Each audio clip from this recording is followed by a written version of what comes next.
Assalamualaikum warahmatullahi wabarakatuh. Hello everyone, I'm here to introduce my school, SMK Negeri Santara Dadap.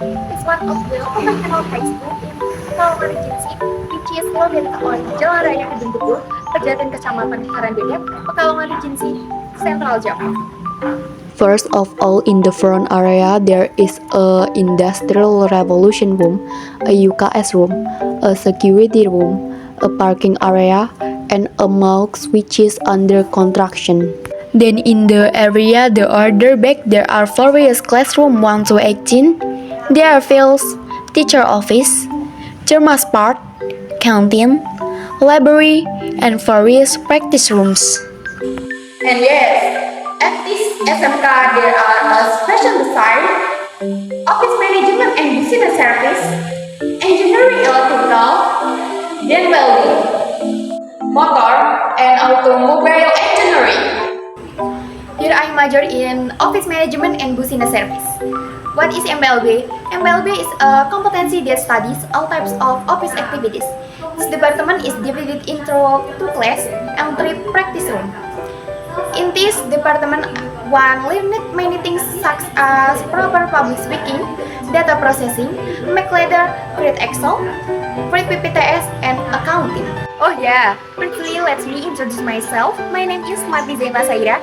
I am usually called as Pizza from class 10 MBL Minsuru.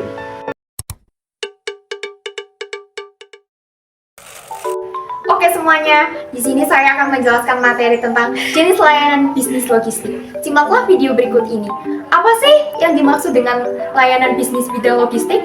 Layanan bisnis bidang logistik adalah penerapan fungsi manajemen aktivitas logistik atau menggerakkan personil dan barang secara lebih efisien dan efektif.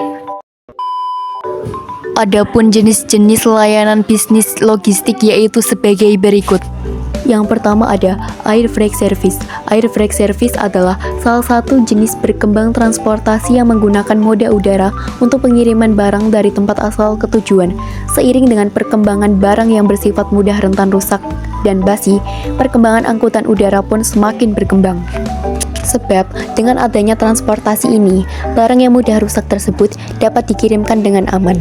Jasa layanan pengiriman udara yang sangat tepat untuk pelanggan yang membutuhkan efisiensi waktu dapat lebih memilih angkutan udara untuk mencapai ke tempat tujuan.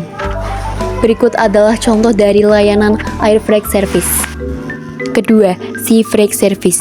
Sea freight service merupakan transportasi pengiriman barang melalui area lautan dari lokasi asal ke lokasi tujuan.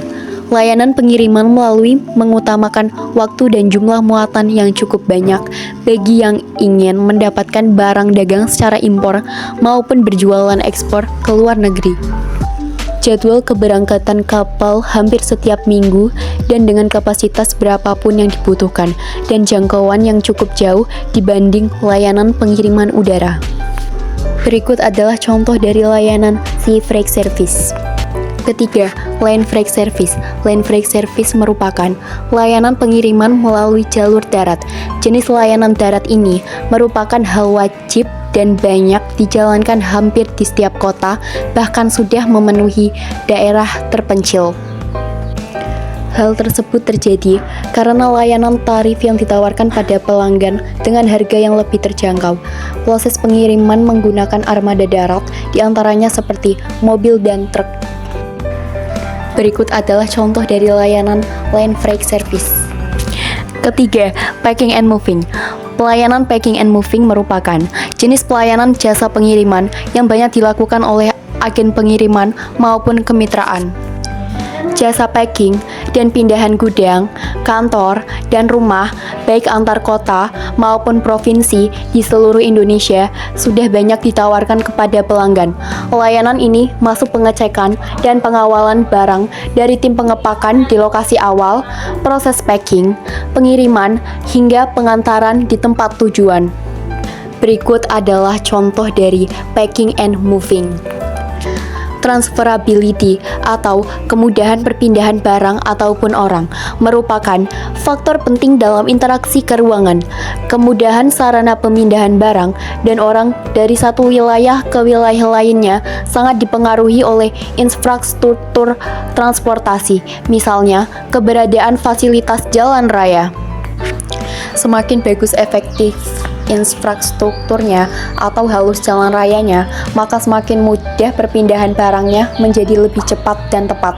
Agak berbeda bila pada saat pemindahan barang, kondisi jalan raya yang dilalui tidak rata, tentu dapat menyulitkan proses transferability. Berikut ini adalah contoh dari transferability.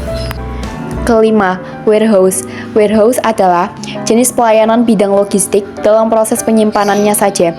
Persewaan peti kemas, gudang, atau ruko, atau toko yang berfungsi untuk menjalankan usahanya berupa jasa penyimpanan barang.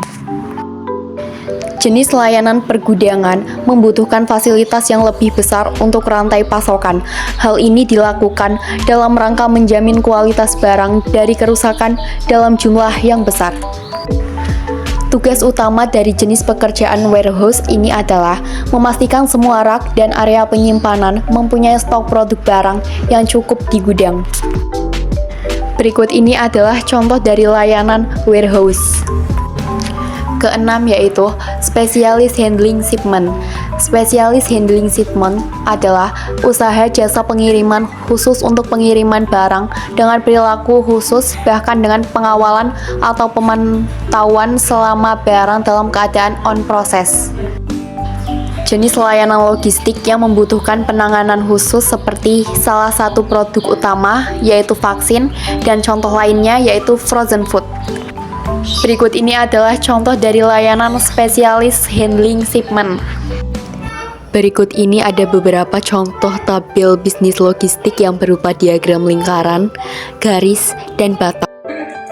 Hopefully what I say can be useful for all of us. Wassalamualaikum warahmatullahi wabarakatuh. Bye-bye.